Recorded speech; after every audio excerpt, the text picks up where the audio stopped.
Olá, abençoados, graça e paz, bem-vindos ao canal da Graça Pura, bem-vindo família da fé, estamos juntos mais uma vez aí com vocês, né? E se você ainda não se inscreveu no nosso canal, o momento é agora, se inscreva hoje mesmo, já deixa o seu like, principalmente você que já sabe que vem coisas boas por aí, né? Compartilhem em qualquer lugar aí que vocês queiram compartilhar, porque essa palavra tem que correr, ela tá movendo vidas, tá? Eu tenho ouvido relatos aí de abençoados que têm alcançado depois que outros abençoados compartilharam as nossas mensagens, tá bom? Comentem à vontade, porque isso é importante para nós aqui. Deixe o seu recado, fale comigo aqui diretamente, tá bom? E se você quiser que o YouTube te avise, não perca tempo, toque o sininho aí que o YouTube vai te avisar, tá legal? Estamos já passando agora aqui, eu quero anunciar para vocês o nosso livro, tá aqui. O nosso livro, querido. Bom, se você ainda não adquiriu e tem dúvidas se esse livro vai mudar ou não a sua vida, ô abençoado, não perca tempo. Faça igual muitos irmãos que já alcançaram o entendimento completo, não somente dessa doutrina, tá bom? Como de todas as doutrinas do sistema religioso, pois ela põe uma pulguinha atrás da orelha de vocês aí, tá? Se você tem dúvida se a sua vida vai mudar ou não, experimente ler esse livro. Depois de vários anos de trabalho, foi mais ou menos 2 anos, né, em que eu estive trabalhando nesse livro, e estou trabalhando também em outros livros, inclusive estou fazendo a versão do Novo Testamento para nós em graça, vai ser tremendo, abençoado. A versão Textos Receptos, que eu já venho abordando essa versão aqui no canal, vocês têm observado, é uma versão muito fiel ao texto, tá? Depois eu vou trazer um vídeo sobre essa versão do Novo Testamento, tá legal? Em breve. E aqui está um livro de fato feito, que é o livro A Doutrina do Inferno, Suas Manipulações e Mentiras Dentro do Sistema Religioso. Como é que você vai fazer para adquirir esse livro? Entre em contato comigo agora mesmo, tá legal? Que eu estou aqui e eu tenho aqui o pessoal que pode te atender e realmente a gente já vai passar para vocês como vocês vão fazer para adquirir. Tá bom? Só tenha um pouco de paciência, porque a gente às vezes quer fazer as coisas como a gente queria que fosse, né? Mas nem sempre quando a gente bota no papel as coisas saem como a gente quer, né? A gráfica que eu faço esse livro é uma gráfica que de vez em quando a aparelhagem lá quebra, enfim, né, abençoado? É o que está dando, né? Mas eu creio que mais para frente aí, com certeza o Senhor vai abrir mais qualidade, porque qualidade chama qualidade. E nós com certeza não mediremos esforços para isso. Tá legal? Bom, vocês têm acompanhado aí as nossas mensagens? André, tem mensagens? Tem. Além de 20 e 30, que é o horário tradicional nosso, né? Existe dois períodos no dia que eu também trago uma mensagem. Às 8 horas da manhã, às 7 horas da manhã, no qual eu abordo sempre um tema, fazer uma reflexão no dia, como também às 18 horas, que é uma palavra mais de estudo, onde nós estamos vendo sobre o pecado. Vocês têm acompanhado? Têm gostado? Ô, pessoal, me dá um feedback aí, me dá um retorno. Tem sido legal? Vocês têm visto? Realmente tem feito vocês refletirem? Olha, acompanhe. Amanhã e sexta-feira, vamos ter 2 mensagens muito boas. Uma sobre a batalha na mente, né? Onde ocorre nossa batalha é na mente, tá? E também vamos mostrar um tema bastante polêmico, que nós vamos estar falando sobre os vasos, né? Vasos da ira, vasos da misericórdia, vasos de honra, vasos de desonra. Vamos estar falando sobre isso às 7 horas da manhã, tá bom? Não percam. Tá legal? Estamos entendidos? Vamos então ao tema de hoje, abençoado? Queridos, vamos aí. Estamos diante de um tema tremendo, né? Eu criei até aqui um videozinho. Está aí o tema de hoje. Se Jesus ainda vai vir, onde estão essas pessoas? O futurismo do sistema religioso, né? Então, queridos, nós vamos falar hoje do que o mundo cristão futurizou, né? Lá nas suas mensagens, porque eles pregam que Jesus ainda vai vir. Essa é a grande realidade. Até que ultimamente, não sei se vocês têm acompanhado, o único futuro que importa para os líderes do sistema religioso é quem vai ganhar as eleições, né? Parece que eles abandonaram os púlpitos, né? E estão aí nas ruas pedindo campanha, pedindo votos para não na rua, né? Mas acho que na casa do membro ali que ele pertence, né? Quem será o próximo Messias deles, né? Estão procurando aí, uns torcem para um, outros torcem para outro, enfim. E isso é uma prova mais do que cabal que eles abandonaram de vez as questões bíblicas, não é verdade? Ou seja, cada denominação corre atrás do seu Messias. Mas ainda bem que muitos têm aberto os olhos para isso que vocês estão vendo aí, né, abençoado? É nisso que vocês estão metidos. É nisso e a família de vocês também que vocês empurraram para esse calabouço. Então, abençoados, vocês estão notando que esse sistema ele corre na contramão da palavra, né? Ou seja, é um sistema antibíblico e anticristão. Agora, a verdade é que eles mesmos também se cansaram de esperar Jesus voltar, né? Parece que eles não falam mais disso nas igrejas, não vejo mais. Então, nesta mensagem, nós vamos abordar alguns textos na Bíblia que falam sobre a vinda de Jesus. E vamos mostrar alguns personagens envolvidos nesse texto que teriam que estar vivos, esperando essa vinda acontecer, né? É por isso que eu sempre falo, abençoado, vem para a graça que eu te explico.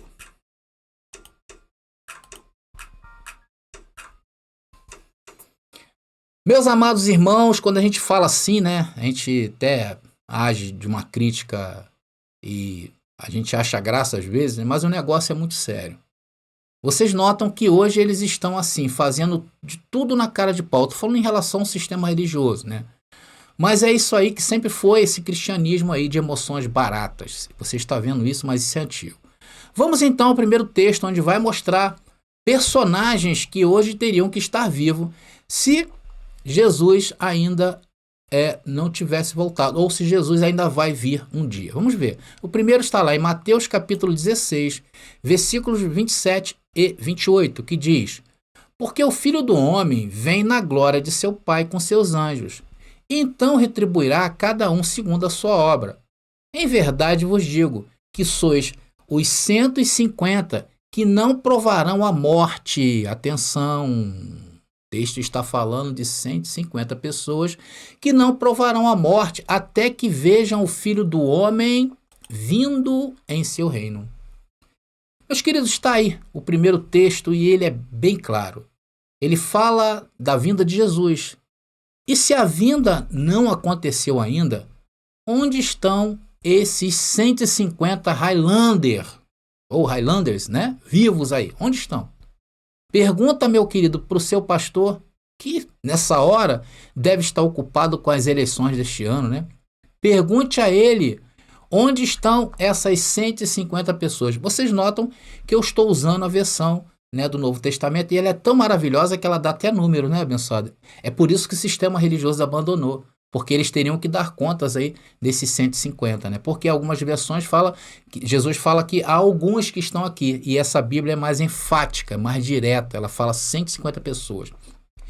Então, abençoados, eu sei que muitos de vocês, né, que estão ouvindo essa mensagem, eu sei que vocês querem e vão adquirir essa versão, mas aguarde mais um pouco, eu estou trabalhando nela, tem sido dias árduos para mim, muito, muito corrido e às vezes sobra pouco tempo para fazer aquilo que eu queria fazer. Mas está aí o texto. E agora a pergunta, cadê esses personagens se Jesus ainda vai voltar, meu amado? Pergunta aí para o seu líder. E não vem com essa história não de dizer que esse texto aí, Jesus está falando de um outro tempo. Não, porque muitos religiosos, queridos, afirmam que a vinda de Jesus foi dividida, né? Muitos até creem que, como nós cremos, que Jesus veio no ano 70 depois de Cristo. Só que eles acreditam que ainda vai ter uma outra vinda. Jesus está vindo para julgar o mundo. Afinal de contas, de quantas alianças é composta a Bíblia? Porque se nós formos crer que existe mais uma vinda de Jesus, seria a terceira. Amados, eu só sei de 2 alianças, mas o sistema está inventando mais de uma. E aí o problema é deles, né, abençoado? Mas me respondem aí, cadê essas pessoas, essas 150 pessoas que teriam que estar vivas esperando Jesus vir? Vamos agora ao segundo texto que está em João capítulo 21, a partir do verso 17. Então aqui surge uma conversa importante entre Jesus, João e Pedro. Tá? Pedro, muito preocupado, após Jesus informar que ele iria morrer, que é o contexto que eu estou explicando para você, Jesus só não disse como Pedro ia morrer, mas disse que ele iria morrer.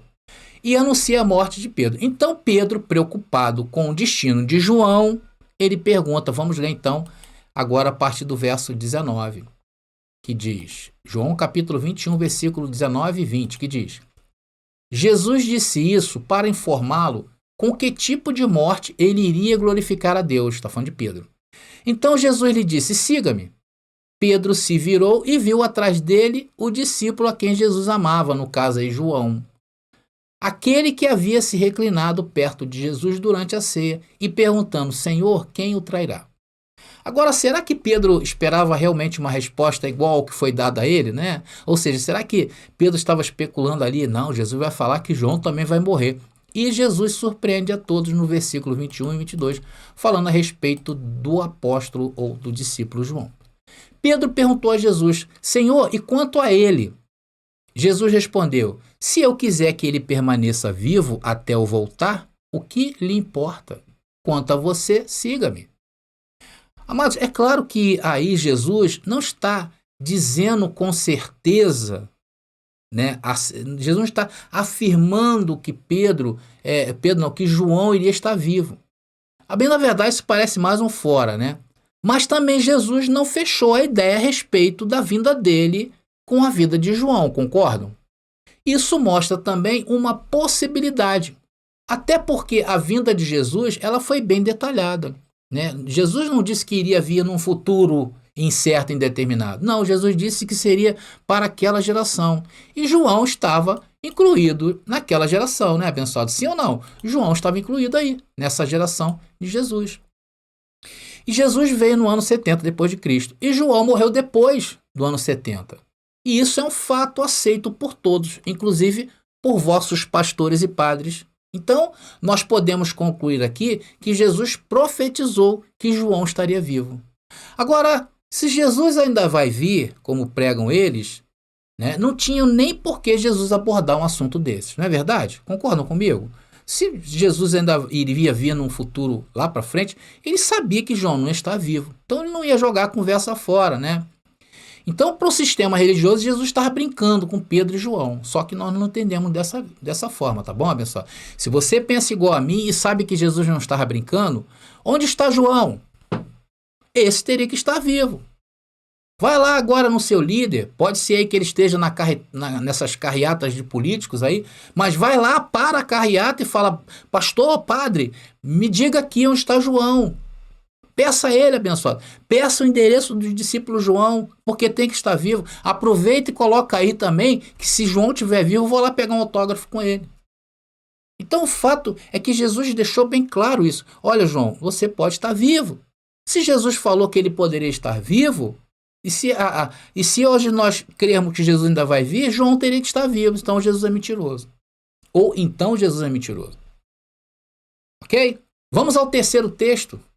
E ele disse que alguns sacerdotes que estavam assistindo ao seu julgamento, Jesus sendo julgado, ele disse aos seus espectadores ali de julgamento que alguns ali veriam ele vir nas nuvens. Vamos ver o texto? Mateus capítulo 26, versículo 4. Vamos lá. Mateus capítulo 26, versículo 64. Tá bom? Vamos lá. Respondeu-lhe Jesus: tu o disseste. Entretanto, eu vos declaro que desde agora vereis o Filho do Homem assentado à direita do Todo-Poderoso e vindo sobre as nuvens do céu. Está claro o texto aí? Então, queridos, o contexto é esse que eu te falei. Jesus estava sendo interrogado e os sacerdotes arrumaram um monte de testemunhas que acusaram Jesus. Porém, nenhuma dessas acusações atingiu um nível que o sumo sacerdote estava querendo para condenar Jesus à morte. Então, em um determinado momento, o sumo sacerdote, usando uma prerrogativa da lei daqueles dias, em que se o acusado não respondesse quando o sumo sacerdote se manifestasse, esse condenado ou essa pessoa que estava sendo julgada, ela iria ser condenada sem defesa, ou seja, sem ouvir, sem dar uma palavra. Você sabe qual é? Mateus capítulo 26, versículo anterior, versículo 63. Está ali, vamos ver o que o sumo sacerdote, a prerrogativa do sumo sacerdote.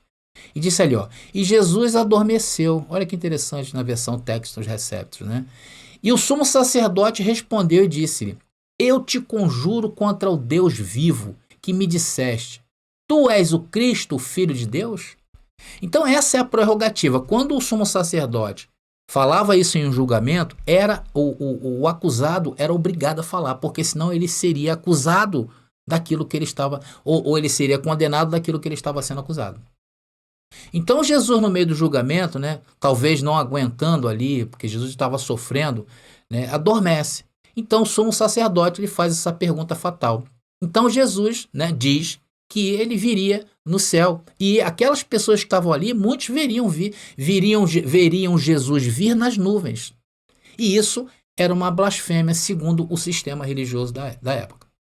Jesus disse isso, que alguns o veriam. E esse foi o motivo pelo qual Jesus foi morto.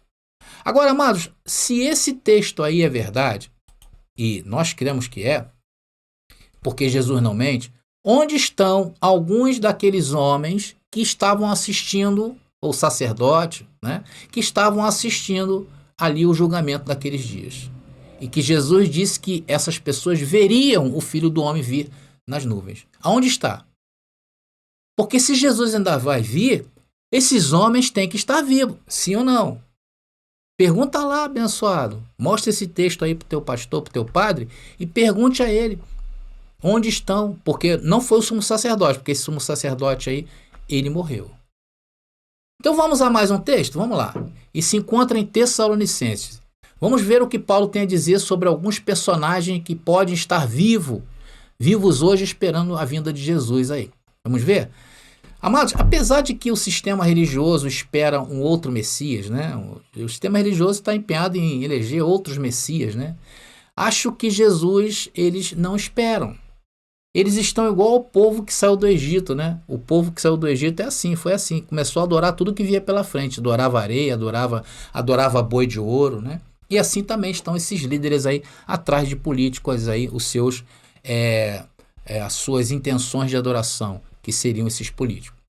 Então Paulo, para animar o povo naqueles dias, aqueles irmãos de Tessalônica, falando agora do texto que eu vou ler, porque os de hoje só se animam com política. Abençoado, me perdoe, mas hoje eu tô que tô, né? Estou falando realmente porque eu tenho visto cada coisa. Não sei se vocês têm acompanhado aí, né, alguns vídeos aí que chega a dar nojo, né, abençoado? Dá nojo. Mas então, dentro daquele contexto de brevidade que Paulo estava passando, Paulo, para animar os abençoados sobre a vinda do Senhor, ele diz lá na primeira carta dele aos Tessalonicenses, capítulo 4, versículo 17 e 18, que diz: depois, com eles, nós, os que ainda estivermos vivos, seremos arrebatados nas nuvens ao encontro do Senhor nos ares. Então estaremos com o Senhor para sempre.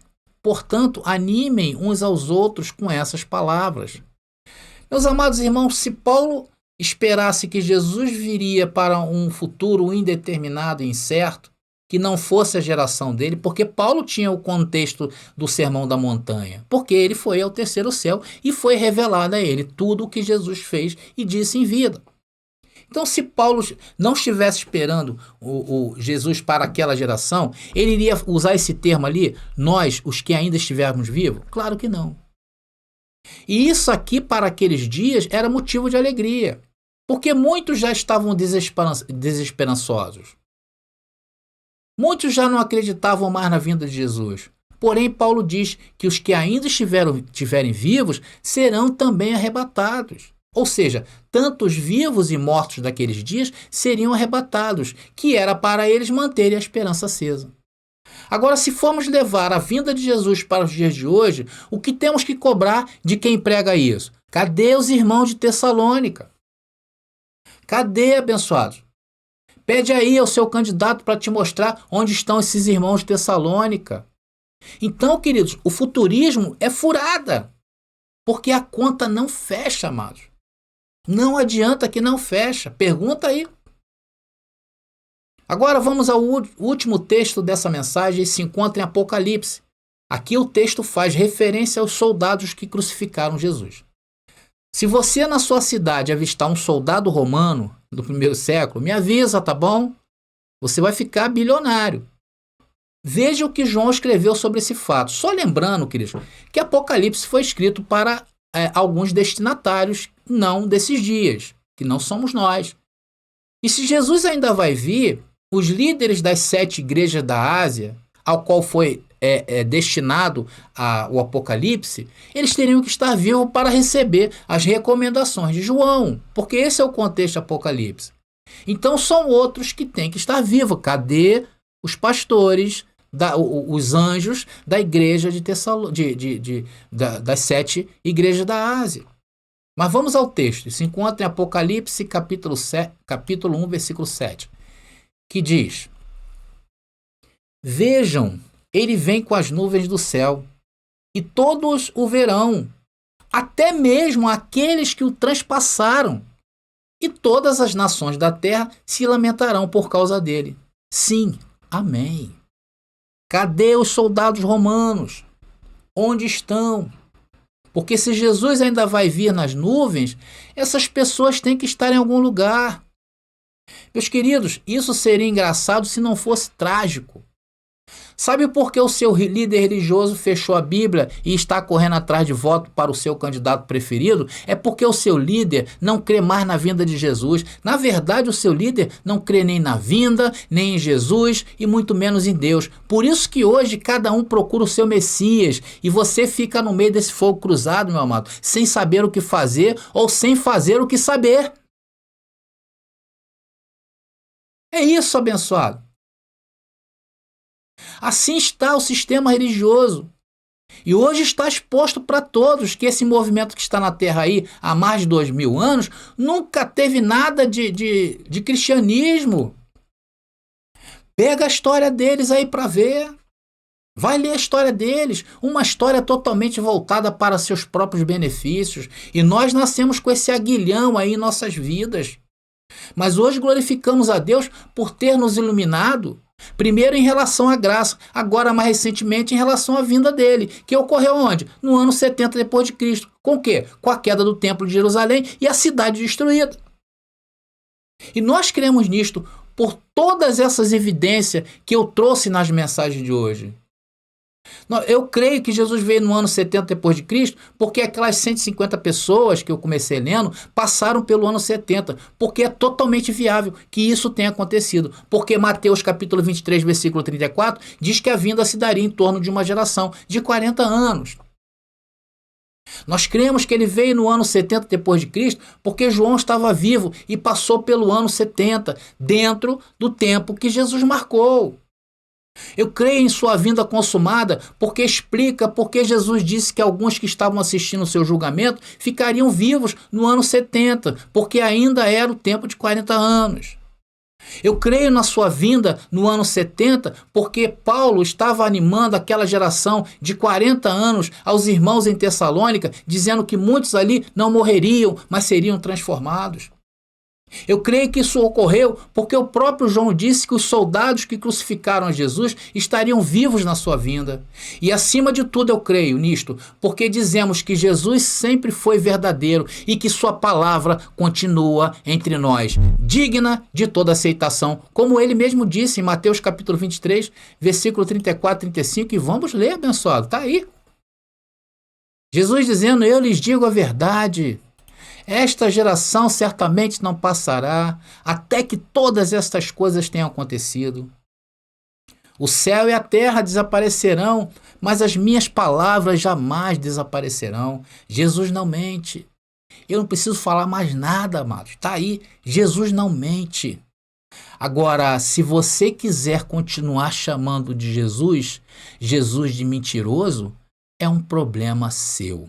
Aí eu me calo diante disso. Bom, meus amados irmãos, eu vou ficando por aqui. Graça e paz e até a próxima mensagem.